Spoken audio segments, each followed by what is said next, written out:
Hello friends, जैसे कि UP TET की परीक्षाएं 2 दिन में शुरू होने वाली हैं, 2 से 4 जुलाई। तो आइए, इसमें एक सबसे इम्पॉर्टेंट टॉपिक है अधिगम के सिद्धांत, थ्योरी ऑफ लर्निंग।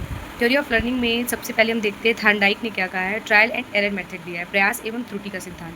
थॉर्नडाइक की 2 बुक भी है, एनिमल इंटेलिजेंस जो कि 1898 में की थी, और 1913 में इन्होंने बुक दी थी एजुकेशनल साइकोलॉजी, उद्दीपक अनुक्रिया का शिक्षा।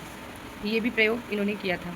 थॉर्नडाइक के ही सिद्धांत को RS पॉइंट थ्योरी भी कहते हैं। थॉर्नडाइक ने अधिगम के मुख्य 3 नियम बताए थे। पहला है तत्परता का नियम, दूसरा है अभ्यास का नियम, और तीसरा है प्रभाव का नियम। वेरी इंपॉर्टेंट, ये थे इनके प्राइमरी, ठीक है, नियम। ये गौड़ या सेकेंडरी नियम कुछ इस प्रकार हैं: बहु अनुक्रिया का नियम, मानसिक स्तर का नियम, आंशिक क्रिया का नियम, समानता का नियम, साहचर्य स्थानांतरण का नियम। अभी अधिगम सिद्धांत की बात हो रही थी, इसके पहले थॉर्नडाइक का डेट है। आप देखते हैं पावलोव का। पावलोव ने 1904 में, मतलब 1904 में नोबेल प्राइज पाया है या जीता है। ये रूसियन साइकोलॉजिस्ट थे। अनुबंधन कॉग्निशन थ्योरी दिया है, शास्त्रीय अनुबंधन क्लासिकल कॉग्निशन, अनुकूलित अनुक्रिया सिद्धांत, संबंध प्रत्यावर्तन का सिद्धांत, प्राचीन अनुबंधन सिद्धांत। ये सब पावलोव का ही दिया हुआ सिद्धांत का नाम है। इन्होंने भोजन स्वाभाविक उत्तेजक होता है, लार घंटी बजने पे कुत्ते का इन्होंने कुत्ते में प्रयोग किया था। तो विलो, ये देखिए, food saliva, bile plus food saliva, bile plus saliva, ऐसा कुछ। अब देखते हैं BF स्किनर, अधिगम के सिद्धांत पे BF स्किनर का देखते हैं। ये अमेरिकन साइकोलॉजिस्ट थे। इनके दिए हुए सिद्धांत का नाम है सक्रिय अनुबंधन, कार्यात्मक अनुबंधन या क्रिया प्रसूत। बच्चों से क्रिया करवाते हैं, टीचर रेंसफोर्समेंट, पुनर्बलन जिसे कहते हैं। सकारात्मक परिणाम जिन कार्यों से मिलते हैं उन्हें हम बार बार करते हैं। देखिए, इनके दिए सिद्धांत का नाम है नैमित्तिक साधनात्मक अनुक्रिया। इन्होंने चूहों पे 1938 पे प्रयोग किया था और 1943 पे कबूतर पे प्रयोग किया है। देखिए, पुनर्बलन पे बात भी स्किनर ने किया है। कॉन्सेप्ट स्किनर लाए थे पुनर्बलन का, लेकिन थ्योरी जो है इसकी क्लार्क हल ने दी थी। अब अधिगम सिद्धांत पे बात करते हैं। कोहलर का सूझ व अंतर्दृष्टि का सिद्धांत। इसमें ना ये गेस्टाल्टवाद थे, यहाँ पे गलत लिख गया है। देखिए,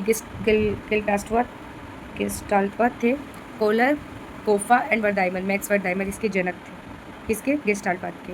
ये जर्मन वर्ड है गेस्टाल्टवाद, होल या समग्र इसका मतलब है मेरा। इन्होंने सुल्तान नामक एक चिम्पैंजिन पे प्रयोग किया था, कोलर, कोफा एंड वर्दाइमर ने। अब सबसे इंपॉर्टेंट अधिगम सिद्धांत में बात आती है बंडूरा की। बंडूरा का सामाजिक अधिगम सिद्धांत, ये कनाडा के थे। सोशल एंड लर्निंग थ्योरी, प्रेक्षणात्मक अवलोकनात्मक अधिगम सिद्धांत, या अल्बर्ट बंडूरा संज्ञानात्मक आंदोलन के जनक। प्रयोग ये किया था बार्बी डॉल में, इन्होंने 3 से 4 फीट की बार्बी डॉल पे, ठीक है। देखिए, बंडूरा ने इस अधिगम के 4 चरण बताए हैं। पहला अवधान, अटेंशन, दूसरा धारण, रिटर्न, प्रस्तुतिकरण, रिप्रेजेंट एंड पुनर्बलन रिइंफोर्समेंट, ठीक। अब ब्रूनर का देखते हैं अधिगम सिद्धांत में इन्होंने क्या दिया है। ब्रूनर ने जो दिया है इसका नाम, ये USA के थे और इसका नाम है संज्ञानात्मक निर्मितवाद या संज्ञानात्मक अधिगम का सिद्धांत।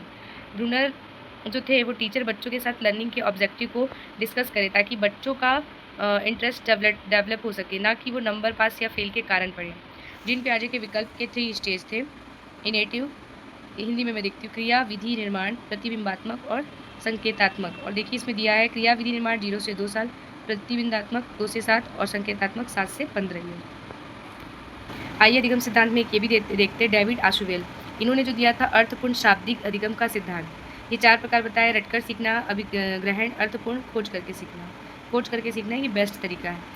क्लर्क हॉल ने अधिगम सिद्धांत पे जो बताया है वो पुनर्बलन, मैंने कहा था अभी थोड़ी देर पहले, क्लर्क हॉल जो है वो पुनर्बलन की थ्योरी दिए थे। तो पुनर्बलन, प्रबलन या सबलीकरण, इसको चालक न्यूनता, प्ररोध, हास्य का सिद्धांत भी कहते हैं। थर्नडाइक के नियम के विरोध में इन्होंने ये लाया था, ठीक है।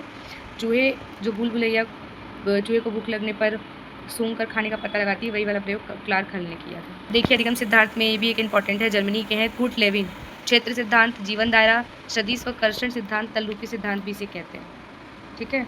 ये कुछ ऐसा फॉर्मूला है इनका अधिगम का। F ब्रैकेट में P × E, P होता है पर्सन, E होता है इन्वायरमेंट और F होता है फंक्शन। क्षेत्र या जीवन दायरा, व्यक्ति का वस्तु, उस पर इतना डीप नहीं आएगा यूपी टेट में। अब अधिगम सिद्धांत में ये देख लेते हैं टॉलमेंट जो दिए थे, इसका नाम था चिन्ह पूर्णात्मक प्रतीक अव्यक्त गुप्त अधिगम। और गुथरी जो थे, ये अधिगम सिद्धांत में गुथरी का सिद्धांत, समीपता अनुबंधन, प्रतिस्थापन, एकल प्रयास, इन्होंने खरगोश पे जो है प्रयोग किया था। तो ये रहा अधिगम सिद्धांत के टोटल जितनी थ्योरीज लोगों ने दी है।